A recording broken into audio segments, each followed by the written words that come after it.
ഇന്ന് നമുക്ക് ഡിന്നറിന് സ്പെഷ്യൽ ചെറുപയറാണ് കേട്ടോ. ചെറുപയറും പിന്നെ നല്ലൊരു പപ്പടം വറുത്തതാവാമെന്ന് വിചാരിച്ചിട്ടാണ്. പിന്നെ ഇഞ്ചമ്പുളി ഉണ്ടല്ലോ കൂട്ടിന്. വേഗം ഞാൻ പപ്പടം വറുക്കാണ്. പപ്പടം വറുക്കുന്നത് കാണാൻ കൂട്ടിന് കുഞ്ഞാറ്റയും വന്ന് നിൽക്കുന്നുണ്ട് കേട്ടോ. കുഞ്ഞാറ്റ കസേരയുടെ മുകളിൽ നിന്നിട്ടാണ് പപ്പടം വറുക്കണത് കാണാൻ വേണ്ടി നിൽക്കുന്നത് കേട്ടോ.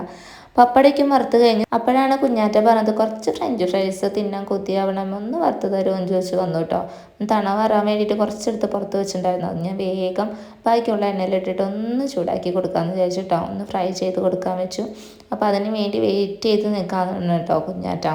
അപ്പോൾ ഞാൻ പപ്പടയ്ക്കും ചൂടാറിനേക്കാളും മുന്നേ തന്നെ നമ്മുടെ ഒരു നല്ലൊരു പാത്രത്തിൽ ഇട്ട് വെക്കാൻ കേട്ടോ. അതിൻ്റെ ഇടയിൽ ഫ്രഞ്ച് ഫ്രൈസ് അവിടെ നല്ലപോലെ റെഡി ആവുന്നുണ്ട്. അത് ആയോ എന്ന് ചോദിച്ച് കുഞ്ഞാറ്റ പിന്നാലെ നടക്കാണ് കേട്ടോ. വേഗമായി നല്ല ചൂടാണ്, ചൂടാറിയിട്ട് കഴിക്കാമെന്നൊന്നും പറഞ്ഞിട്ട് ഉണ്ണികൾക്ക് മനസ്സിലാവില്ല കേട്ടോ. അവർക്ക് ഫ്രഞ്ച് ഫ്രൈസ് ഭയങ്കര ഇഷ്ടമാണ്. അപ്പോൾ അത് തിന്നാനുള്ള കൂത്തി കൊണ്ട് വേഗം തായോ അമ്മേ എന്ന് പറഞ്ഞ് നിൽക്കുന്നുണ്ട് കേട്ടോ. ആ രണ്ടാളും നല്ല ഇഷ്ടത്തോടു കൂടി കഴിക്കുന്നുണ്ട്. അപ്പോഴേ ചേട്ടൻ പറയുന്നുണ്ട് കേട്ടോ, ഇത് കഴിച്ച് കഴിഞ്ഞാൽ ചോറുണ്ണണം, ചോറുണ്ണാണ്ടിരിക്കാൻ പറ്റില്ല എന്ന് പറയുന്നുണ്ട്. കഴിക്കാം, ചോറും കഴിക്കാൻ നിൽക്കും പറഞ്ഞിട്ടാണ് രണ്ടാളും ഇരിക്കുന്നത്. നമുക്കൊന്ന് ഡിന്നറിന് ചെറുപയറാന്ന് പറഞ്ഞല്ലോ. അപ്പോൾ ഇതേ ചേട്ടൻ ഭക്ഷണം കഴിച്ചു തുടങ്ങി ചെറുപയർ. എനിക്കെന്തോ വിശന്നില്ല കേട്ടോ. വന്നപ്പോൾ തന്നെ ഞാൻ നല്ലപോലെ ഭക്ഷണം കഴിച്ചു, അതുകൊണ്ട് എനിക്കിപ്പോൾ വിശക്കണില്ല.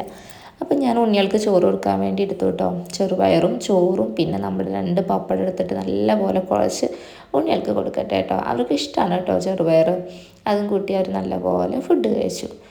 ഫുഡ് കഴിച്ച് കഴിഞ്ഞപ്പോൾ എനിക്ക് പിന്നെ ബാക്ക് ടു പാത്രം കഴുകൽ ഉണ്ടായിരുന്നു. പാത്രം കഴുകാൻ കുറച്ചധികം ഉണ്ട് ക്ലീനിങ്ങും. അപ്പം ഞാൻ ആ പാത്രം കഴുകിക്കൊണ്ടിരിക്കുകയാണ്. ഇനി പാത്രയ്ക്കും കഴുകി കഴിഞ്ഞ് അടുക്കളയ്ക്കും ക്ലീൻ ആക്കിയിട്ട് ഞാനും പോയി ഒന്ന് ഉറങ്ങട്ടെ കേട്ടോ. അപ്പോൾ അത്രേ ഉള്ളൂ കേട്ടോ ഇന്നത്തെ വിശേഷങ്ങൾ.